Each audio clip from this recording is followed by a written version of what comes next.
বাইরে ক্রিস্পি ভেতরে নরম এই পেঁয়াজ আলুর পকোড়া না খেলে মিস করবেন বন্ধুরা।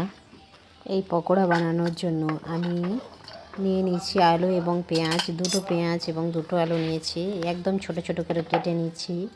দিয়ে দিয়েছি সামান্য পরিমাণে আদা এবং রসুন গ্রেট করে, এরপর হলুদ, নুন এবং কাঁচা লঙ্কা তিনটেই দিয়ে দিলাম। এরপরে এর মধ্যে দিয়ে দেব বেসন।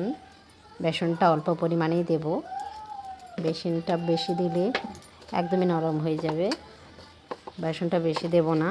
এরপর এটাকে ভালো করে মাখবো জল দেওয়ার আগেই। জলটা খুব অল্প পরিমাণে এর মধ্যে দেব, তার জন্য এটা ক্রিস্পিনেসটা আসবে।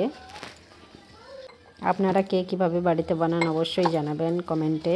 এমনভাবে মাখবো মাখাটা যেন একেবারে শক্ত না হয়ে যায় বা একেবারে নরম না হয়ে যায়, একদমই টাইট যেন থাকে বন্ধুরা, তবেই এটা ক্রিস্পিনেসটা আসবে। এবার গরম করার তেলের মধ্যে ছেড়ে দেব,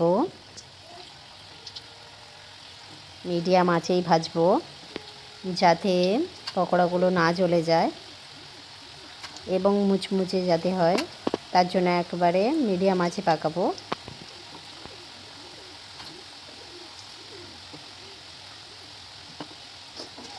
এবার পকোড়াগুলোকে উল্টে পাল্টে একেবারে লাল লাল করে ভেজে নেব। আপনারা কীভাবে বাড়িতে বানান অবশ্যই কমেন্ট করে জানাবেন। আমি যেভাবে বানাই বাড়িতে সেভাবেই আপনাদের দেখানোর চেষ্টা করলাম। ভালো লাগলে অবশ্যই লাইক করবেন।